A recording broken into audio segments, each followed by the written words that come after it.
Celtics Talk podcast is presented by 24autogroup.com. New England gets more at 24. What's up, everybody? I didn't curse this time. That's good. That's nice of me. Progress, right? you know. Nice of me. I thought about the bit should have been. I was going to ask you like your thoughts on tonight, and you would just say illegal screen. Illegal screen. Over and over again. Illegal screen. Yeah. Just how many minutes do you think we could go before someone would like voice a complaint to the NBC Sports Boston podcast department? Well, how long was Joe's press conference? I believe 44 seconds. Do we have time for that? Yeah, well, we will play it. The We'll bring thing? the whole thing at some point. Maybe they bumped in with it. I don't even know. But the Celtics fall to the Indiana Pacers. A fun game-ish, in which Derrick White has a chance at the finish line to win it, and back rims a three. Was not the issue of the night, where there were painful lulls to start the third quarter. But Celtics fall. Pascal Siakam muscles home a tough bank shot in the final seconds to win it for the previously woeful Pacers, who have now won 3 in a row.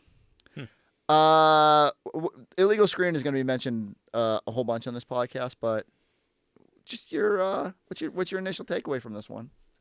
The Celtics can't survive those major droughts that have kind of been an issue over the last couple. I don't even think this game really compares to the San Antonio game.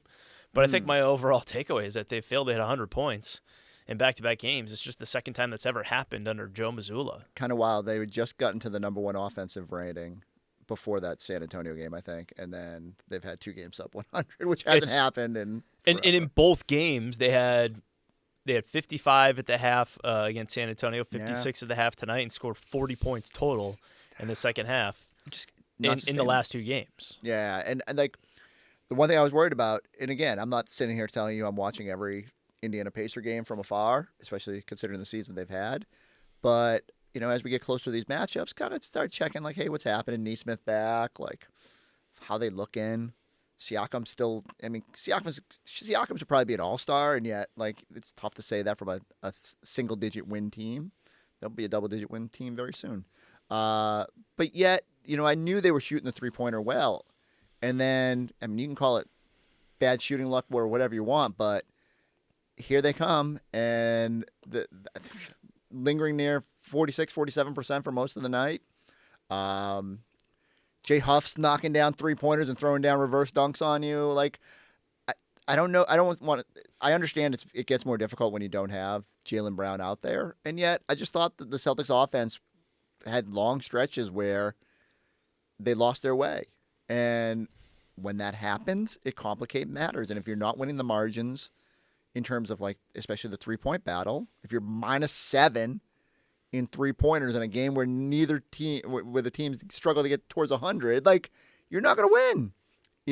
The Celtics have to find ways to be more efficient for longer stretches of games. It feels like the losses have a common theme. It's been the consistency wanes over the course of 48 minutes. And that the beginning of that third quarter, it wasn't just missing shots. They weren't getting good looks, and they were turning the ball over. They called a timeout after the first, like, 8-0 run or whatever, and then immediately out of that, they turned the ball over. It was 5 turnovers in that quarter. I think they had more turnovers than field goals for much of it.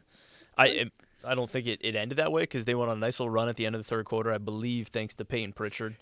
What happened? He had 11 points in the third quarter. Did Peyton Pritchard? Jay Huff, who's evidently on his way to Springfield, got taken off the floor finally, and Micah Potter came in. Micah Potter, who is probably not going to be in Springfield, and Peyton Pritchard just attacked relentlessly, what the Celtics probably should have been doing more often, and all of a sudden the game shifted.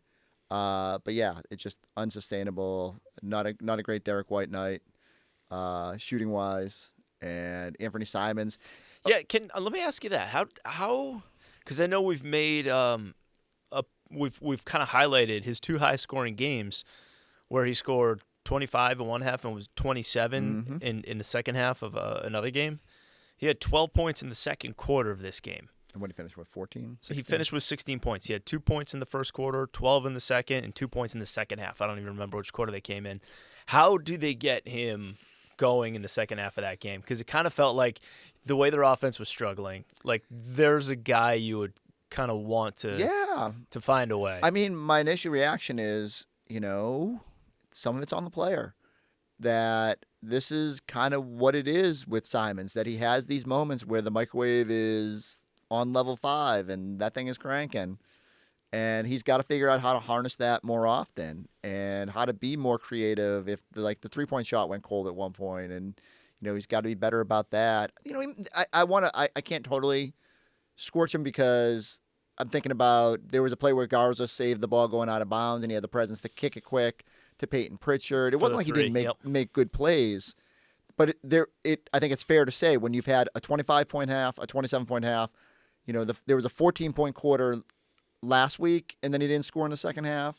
And now, again, marginal scoring outside of one big quarter. It's like, why can't he, it goes back to the consistency thing for me. It's just the Celtics have been really good in spurts in some of these losses, and yet they just lose their way for a little bit, and they never quite find their way back, or at least not in time. And so I yearn. I remember saying at the start of the year, I yearn for consistency. And Joe would come out and say, we played 24 minutes tonight, and then it was like 30 minutes. And then finally, once they got more towards 40 consistent minutes, no one plays 48 and doesn't lose their way. But you got to shorten the periods in which you lose your mind. You got to shorten the periods in which you have turnovers. And you were saying, you don't have a headline. And I was thinking the only other thing I probably would have done if I wasn't going to do this illegal screen bit was Jaylen Brown bolsters his MVP case in a night like this, because you realize how valuable he is, how you don't have those painful lulls as often when he's out there, how much better the 3-point shots look when he's out there, how much, you don't, I hesitate to say this, you probably don't have a 0-foul quarter in the third quarter. If Jaylen Brown is out there. On either team in the third quarter. Which is, bananas. What was the runtime on that game? 2 hours and 3 minutes. I don't understand how that happens. You thought it should have been shorter? I thought it should have been shorter. Is that a Peacock thing? Were those breaks longer? Yeah, it's possible. Possible. I blame Scal. You bring that up too, and I think that also because I wanted to ask you about the final possession. As we're sitting there watching it live, I kind of asked you, there's 6 seconds to go, and Celtics are down 2, and they got a decent look for Derrick White for 3. Went for the win. It seemed like they were going for the win in that situation, not going to play for overtime. Yeah. And I had no problem with that because I think you even brought it up. They looked tired at times. I thought Peyton looked gassed in the third quarter, and somehow it got them to the finish line of that frame and being really good and kind of getting them back on track. But I thought they definitely were running on fumes in that fourth quarter. And again, when you don't have JB there to play 38, 40 minutes, it's it obviously trickled down on everybody. And he kind of leaned on the same energy crew for much of that run. The end of the quarter was more the Jordan Walsh, Ugo, Peyton Pritchard, Derrick White, Anthony Simons lineup. Cade obviously played a bunch in there too. And Cade is not – what was Cade's minute total? Nimi? Keita. This is the portion of the broadcast I like to call 31 minutes. Chris almost screams 32. at Tom to read him the box score because he didn't bring his minutes. own. But yeah, that's a big number for Keita, who's averaging probably right around 24, maybe even a tick below that. So, and again, I thought those guys were good. Peyton was. You're not in this game if Peyton doesn't get going at the end of the third quarter. You're definitely not in it with all that Nimi was doing. The most bizarre -12 of the night. Because I thought Nimi was really impactful when he was in there. He just happened to be, out there for some of those painful runs as well. The starters obviously didn't start or either of the first or the third very well, or at least holding on to leads at least. So, just got to be better. And I just think it comes down to more consistency. But Simons in general, yeah, Simons has to be more consistent. I think but I yearn for it from everybody. Yeah. Short of Luka Garza, who just seems to what you're getting every time he goes in there. Everybody could be a little bit better. I thought Jordan Walsh had some really good moments in this game. I think he ended up winning our Tommy Award, right? Yep. Some really heads up plays. Couldn't buy a shot early, but then made some stuff happen. If I had to pick a silver lining to this one, that's probably where I'd go. Shireman, little surprising he wasn't very good. Out of the gates, missed a couple of decent looks. Just didn't have the same pep that he had the other night guarding Wemby, and he just needed one other guy to have it tonight. And unfortunately, Derrick White struggled with the shot, and Peyton was streaky, and So it just never quite lucked. And you ran into the J Huff All-Star game. J Huff was a plus 20. He threw down 2 reverse dunks. One was like a twisting. Yeah, Wemby. you know what? That's not the first time he did that. I saw someone post online too, like is there highlight. like a J Huff? It's almost like he's reel? double jointed. Yes. You know what I mean? Like the hands facing the wrong way. Like I still. Halliburton came. I mean, like Halliburton's Achilles must be feeling great because he came flying out into the court like in celebration about like that play. Yeah, J Huff. I like college basketball. I like barely remember him at Virginia. I remember barely. And here he is on this Indiana team. He's been very good. Like it's funny. There's one site out there, and I wish I could remember which one it was.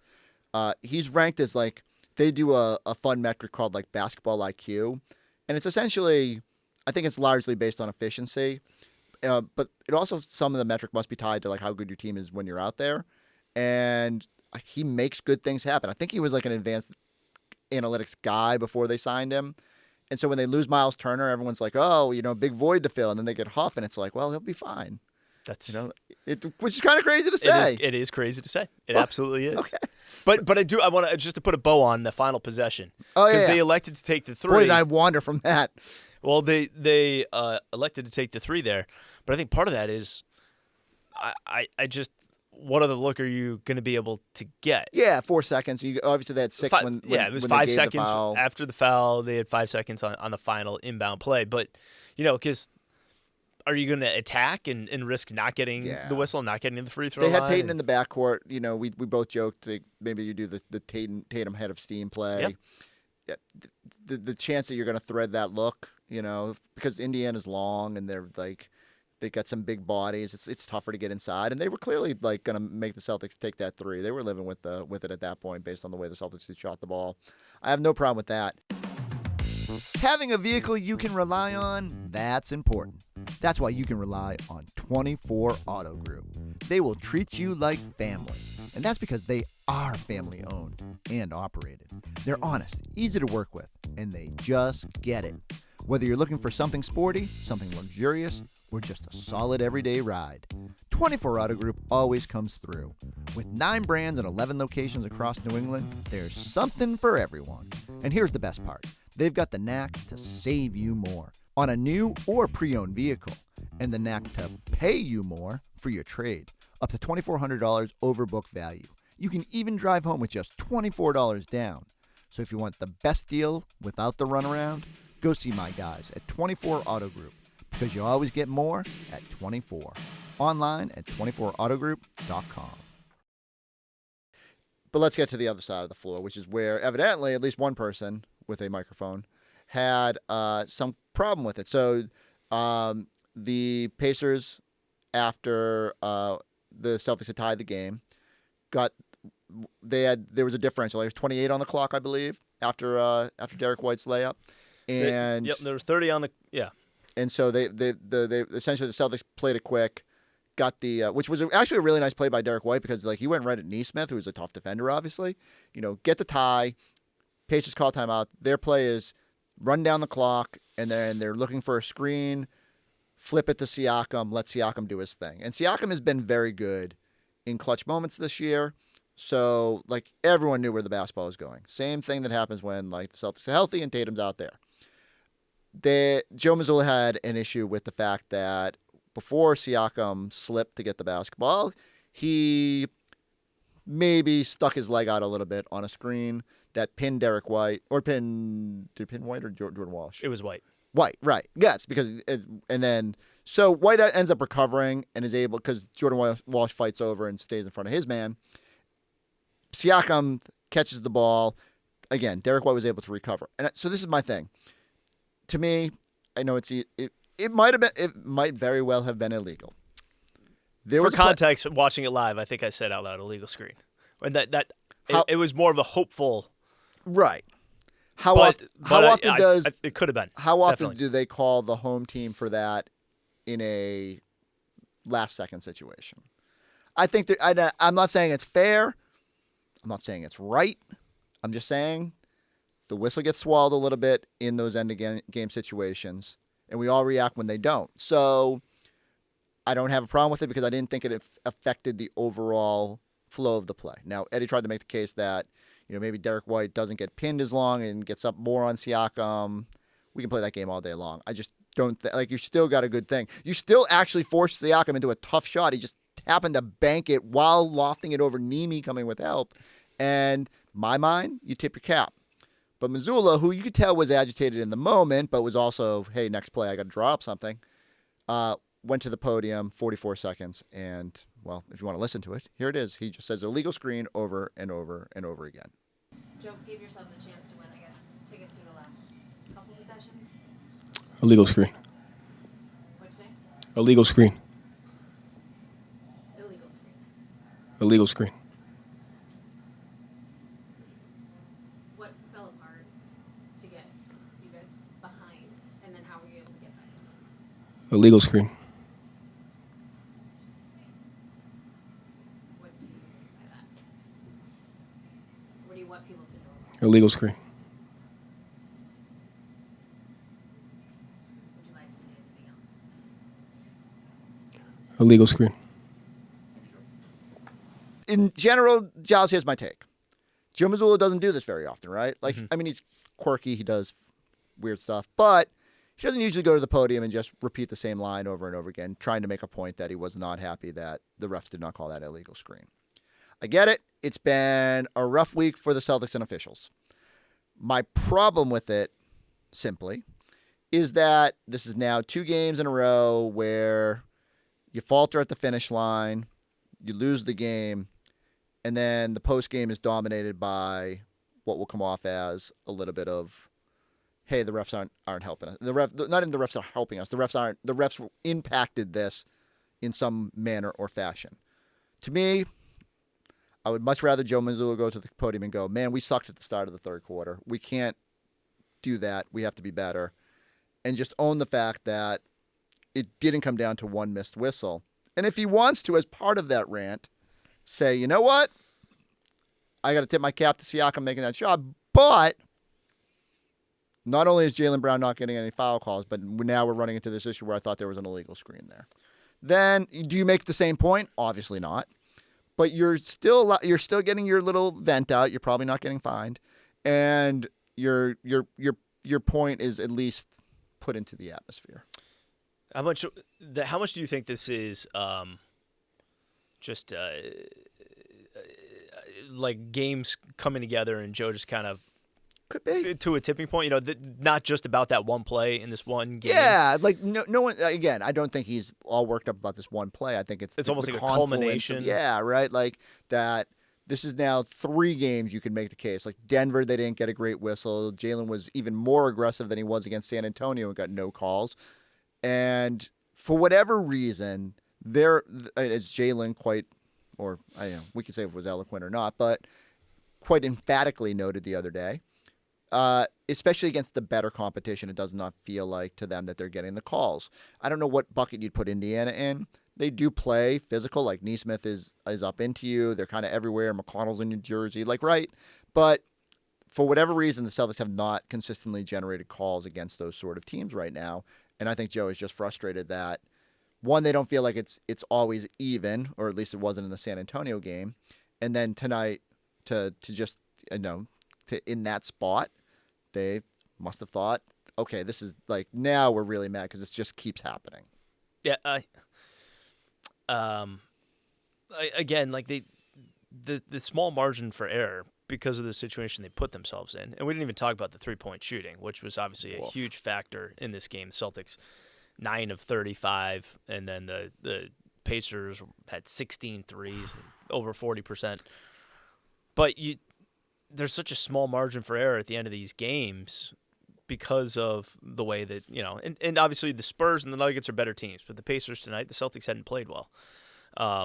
So it comes down to a potential call or no call. Here's one question I have, though, about in general. Mm-hmm. Guys like Derrick White and Jaylen Brown, do they play through contact to a detrimental point? It's a fair point. I mean, Jaylen Brown probably takes more contact than any player in the NBA, and he's so strong he can. And maybe it's not as obvious when he's taking as much physical contact as he is. By the way, Mazzulla did have a kind of a comment I saw with Sean Grandy before the game as well. What did he say? About Jalen was out tonight. What did they say? Sore back? Was that what? Right, and he said it was because he was been fouled so often. Yeah, the other he night. took so many hits the other night. So kind of like a nice little snarky comment there. But in all seriousness, like for looking at that play that Joe's talking about at the end of the game with the illegal screen, if Derrick White flops on that play, did they get the whistle on it? It's a great. It's a great. You know, or is it because he fought his way through it? It's like, all right, well, he fought his way through it. So is there a real advantage here? Is If he there a hits the reason to floor. call it? You know, I don't know. I think there's I think the referees give a little bit of leeway in that situation. You don't want to be part of the final sequence. And, again, that's not those sequences don't ultimately decide the game, but they're what's magnified. And it is fair. Like if Jalen I feel like Jalen's hit the floor pretty often, and he's throwing his arms up in exasperation. Now he doesn't flop. And there's certainly guys that are getting to the free throw line a lot more often who like flop more often and like get those calls. And so it does make you wonder, like, is there an advantage to embellishing a little bit? And you shouldn't feel that I certainly way. don't want there to be. Let me just say that because that's not fun to watch. You should think that the NBA would want to reward the players that are like, we can talk about whether SGA's free throws are ethical and whether he's a free throw merchant or whatever else people like want to tag it. But like, I do think he creates those free throws because he's relentless with driving the ball. Danny Avdia, the same way, right? But Jalen, for whatever reason, I look at the free throw. I always go back to, I love the drives versus personal foul percentage, because it tells you like how often are guys getting whistles on those treks to the basket. And it's really the only metric in my mind, and I'm sure the basketball people have much better data than we do, but it at least gives you an idea of like how often is a guy getting a whistle. So someone like Luka gets whistled 12% of the time, which is like an egregiously high number, one of the highest numbers in the league. I believe Denny and SGA are more in the 8.5% or 9.2 maybe. SGA might be slightly higher. Jalen had been up over 9, but now he's down to like 8.5. And so, okay, like it's still like 0.5% doesn't sound like a lot, but over the course of 20 drives a game, it adds up. And so I don't know. I don't know what the right thing is. All I know is that through their complaining, they have put it on the refs' radar, and now it's on the refs to decide: are they going to reward the players that are trying to play ethically? Or are they just going to now be like, oh, now they're calling us out, we're going to continue to give them a rough whistle? And I'll be fascinated to see how it goes. I knew tonight, without Jalen out there, that there wouldn't be a change in how the Celtics were officiated. But that game against Miami, it's going to be fascinating. Celtics did take more free throws tonight than the Pacers, for what it's worth. No one will bring that up. And, here's my last thing on the screen, and then we're going to turn the page to something more fun. If you go back, late first half, 48-48, leading to 48-48. Luka Garza sets a screen on Aaron Nesmith where he like literally bulldozes him into the ground. Like just leans the shoulder in a little bit, boom, on the ground. Refs didn't call it. To me, emphasizes that they were letting a little stuff go, right? Like that. If we can always talk about the refs calling the game tight, the refs calling the game loose. Like you get a sense. But was that a good, clean, hard screen? It was closer to a good screen than Siakam's was. I'll buy that. But it's he funny. Did lay him out on it. Someone posted. But I think it was a good one. It was, but he definitely dips the shoulder, which right. Is it as bad as the leg? Kind of leaned into it. Yeah, just a little lean. Like poof. Yeah. I mean, Nesmith is a he's a tough guy, strong boy too. Yeah, like, he's tough. But Garza's a brick wall. I will say someone posted a metric tonight, and I didn't even know they tracked this. This is where I need even more. I mean, God, if I could get access to this geeky data. So, Sports Radar people posted the players that set the widest screens, and I believe Keita is like way up there. 3.8 feet of width on his screens. It's ankle to ankle is how they're measuring it. So I believe the rule is you're not supposed to be outside your shoulders, right? But if you're a big center, you're covering a lot of ground. So I don't know. I'm gonna have to crunch that data and find out if it's telling us something. Do wider width guys probably get whistled more often. Also, there are the Boston Celtics, and KG set like 4 illegal screens a night. We probably need to move on from the illegal screen talk. we won a banner off of like KG was a great screensetter, but he got away with one a night. Just saying. I want to do the Homer thing. I want to come on here and do the Homer thing. I can't. 3 losses in 4 games, This is what it does to me. Okay. Hey, I have What do you got there? So when I was leaving the studio tonight, Kayla goes, "Hey, she was going to bring these on the pod, and now you get into it instead of her." So as you know, here on NBC Sports Boston, Beyond Bakemas has been going on, and somehow someone was kind enough to secure for us 2 of the chocolate chip cookies that Ann Michael May. Yep. So help me out. Is her nickname Ann Michael May, or is it Ann Michael May? You just put my head in a pretzel by trying to do that. That was I get what you're saying because Drake May. Right. Which rolls off the tongue easier. Yeah. So that's for me, huh? Grab yourself. Wow, look at this. This will play fantastically on audio version. We are now sampling with the chocolate chip. Wow. The M&M cookies that her and David Portnoy made in our kitchen, and I'm gonna try and crunch into the mic for the people listening on the audio version. Delicious. Really well pretty done. good. I mean, when a May family member touches anything, it turns to gold. I thought about actually not eating this and just putting it back in the bag and seeing. I thought about putting it on eBay. Yeah, auctioning it off. Right. I thought you meant you were like put it on your wall or something I don't know what's weirder. But yeah, I first off, shout out to our people for keeping us. I believe Sarah Cordero wrestled these away. Who is our Bakemas champ in the office? I told her she should probably challenge Ann Michael May to a competition. I don't know if there's any losers there. Certainly not my weight. But this is a delicious little treat, a nice little way to wash down. Have you not finished it yet? I'm trying to because of the last bite I took, I was like, oh, whoa, whoa. We've had one bite. I don't know how you did that. I didn't mean to, but I just devoured. With real talk, I can eat. Wow. Well, I can do that for you. But yeah. Oh, we're done with this game, Giles. There's like. Oh no! I was gonna say you can find the extended episodes on YouTube.